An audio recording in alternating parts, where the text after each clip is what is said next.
제109화 거룩한 파송 얽힘의 그물과 열방의 면류관. 2012년 2월 4일 밤 단둥 선교센터의 메인홀, 유라시아 하이퍼루프의 실질적 설계자이자 북방의 황제라 불리던 준규 의장이 단상에 올랐습니다. 그의 곁에는 차분한 감청색 드레스를 입은 자영이 서 있었습니다. 러시아의 올리가르이들과 푸틴의 측근들조차 고개를 숙이게 했던 준규가 마이크를 잡았습니다. 오늘 저는 유라시아 하이퍼루프 의장직을 사임합니다. 객석이 술렁였습니다. 리웨이 상무위원과 노다 총리의 대리인들이 당황한 기색으로 서로를 쳐다봤습니다. 준규는 단상 아래 가장 낮은 자리에 앉아있는 이경민 목사님을 향해 깊이 허리를 숙였습니다. 의장의 권력은 주님의 복음을 싣고 달리는 하이퍼루프의 먼지만도 못합니다. 저는 이제 자연과 함께 태국 치앙마이의 척박한 땅으로 갑니다. 그곳에 하이퍼루프 동남아 거점을 세우고 불교의 심장부에서 주님의 숨결을 전하는 무익한 선교사로 살겠습니다. 이경민 목사님이 단상으로 올라와 준규와 자영의 머리에 손을 얹었습니다. 2035년의 지식이 응축된 목사님의 영성이 그들에게 흘러들어갔습니다. 준규야, 너는 이제 의장이 아니라 지식의 아버지다. 네가 가진 미래의 지식은 이제 영순과 현목이라는 두 도구에게 맡겨라. 그들이 너를 도와 전세계 코람데오 아카데미의 커리큘럼을 완성할 것이다. 너는 치앙마이에서 동남아의 영혼들을 낚는 어부가 되어라. 준규는 의장 휘장을 영순에게 건넸습니다.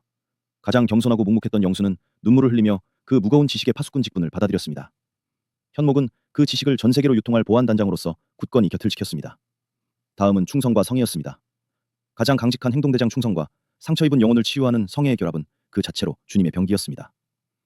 충성아, 너희의 목적지는 예루살렘, 그 중에서도 가장 뜨거운 가자지구다. 목사님의 말씀에 장내가 정적에 휩싸였습니다. 그곳은 매일 미사일이 오가는 화약고였습니다. 이경민 목사님은 충성에게 은빛 수트를 건넸습니다.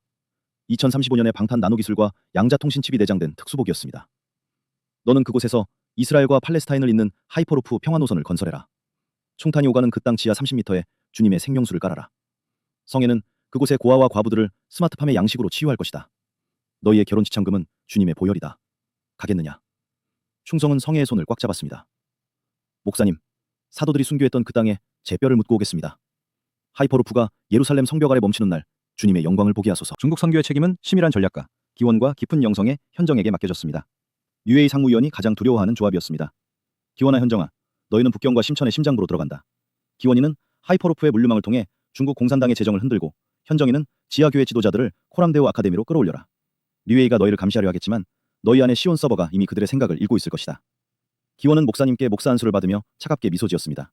목사님, 중남해의 붉은 장벽을 안쪽에서부터 허물어 드리겠습니다. 그들이 하이퍼루프의 편리함에 중독되었을 때 비로소 주님 앞에 무릎 꿇게 만들겠습니다. 가장 파격적인 파송은 도진과 지하였습니다. KMNYA의 살림꾼 도진과 천부적인 운동신경을 가진 지하. 지하야, 너는 영국 런던으로 간다. 도진이는 유럽의 금융망을 하이퍼루프 펀드로 장악할 것이고, 너는 영국 프리미어리그 무대에 선다. 지하는 축구공을 가볍게 트래핑하며 목사님을 바라봤습니다. 2035년에 강화 신체 데이터가 입력된 지하의 다리는 이미 인간의 한계를 넘어서 있었습니다. 목사님, 유럽 청년들은 교회에 오지 않지만 축구장에는 모이죠. 제가 그 필드 위에서 주님의 살아계심을 증명할게요. 런던의 심장부에서 십자가 세리머니를 날리겠습니다. 도진은 지하의 가방을 챙기며 듬직하게 웃었습니다. 목사님, 유럽의 거대 자본이 하이퍼루프 없이는 숨도 못 쉬게 만들어 놓겠습니다. 지하가 뛰는 경기장의 모든 광고판은 코란데오가 점령할 겁니다. 마지막으로 정택과 소연이 일본으로 향했습니다. 동일본 대지진으로 무너진 일본인들의 마음을 수복하는 임무였습니다. 정태가, 일본인들은 겉으로 웃지만 속은 썩어 있다. 소연이의 따뜻한 치유 사역과 내가 가진 슈퍼 양자 제어 기술을 결합해라. 350개 예배당이 단순한 건물이 아니라 일본인들의 유일한 안식처가 되게 해라. 노다 총리가 너희를 의지하게 만들어라. 정택은 소연을 품에 안으며 약속했습니다. 목사님, 우상의 땅 열도에 800만 귀신이 떠나가고 오직 예수의 이름만 남게 하겠습니다. 2012년 2월 4일 자정. 모든 파송식이 끝나고 이경민 목사님은 홀로 기도실에 앉으셨습니다. 홀로그램 지도 위에는 전 세계로 흩어지는 제자들의 좌표가 빛나고 있었습니다. 준규는 치앙마이로, 충성은 가자로, 기원은 북경으로, 도진은 런던으로, 정택은 도쿄로. 이것은 단순한 이별이 아니었습니다. 주님의 거대한 그물이 유라시아와 전 세계를 덮기 위해 팽팽하게 당겨지는 순간이었습니다. 주님, 이제 준비가 되었습니다. 제자들은 갔고 기술은 심겼으며 말씀은 살아있습니다. 이제 대륙의 지각 아래로 흐르는 하이퍼루프의 진동이 열방의 찬양이 되게 하소서. 지하 50m 아래 슈퍼 양자 컴퓨터 시온의 연산장치가 미세하게 떨리며 전 세계 노드들과 동기화되었습니다. 2012년의 새벽은 더 이상 예전의 새벽이 아니었습니다. 설계자 이경민의 지휘 아래 주님의 군대가 인류 역사의 마지막 장을 쓰기 위해 광속으로 전진하기 시작했습니다. 구독과 좋아요는 주님의 사랑입니다. 코람데오, 하나님 앞에서. 제110화 치앙마이의 붉은 장미와 북경의 소리 없는 전쟁. 치앙마이 외곽 하이퍼루프 동남아 거점기지 예정지 옆에 세워진 300평 남짓한 아담한 목조교회. 이곳은 준규와 자영이 의장직의 화려함을 던져버리고 선택한 첫 사역지였습니다. 준규는 의장 수트 대신 땀에 젖은 면 티셔츠를 입고 스마트팜 인력 공고판을 닦았습니다.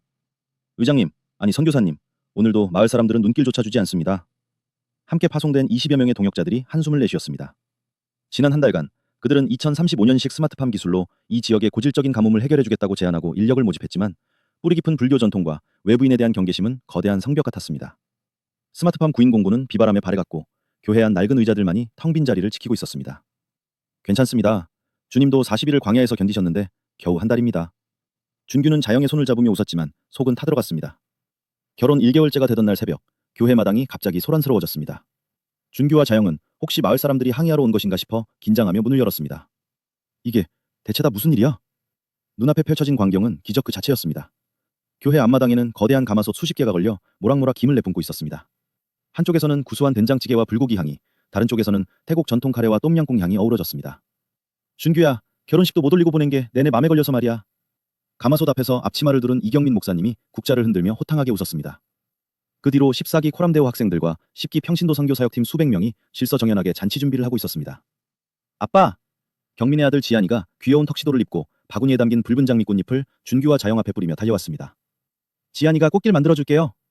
1기부터 4기 선교사 자매들은 이미 자영을 에워싸고 있었습니다.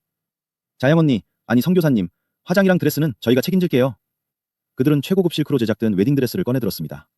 마을 유지들과 이웃들이 하나둘씩 몰려들었습니다. 맛있는 음식 냄새와 지한이의 천진난만한 웃음에 경계심이 녹아내렸습니다.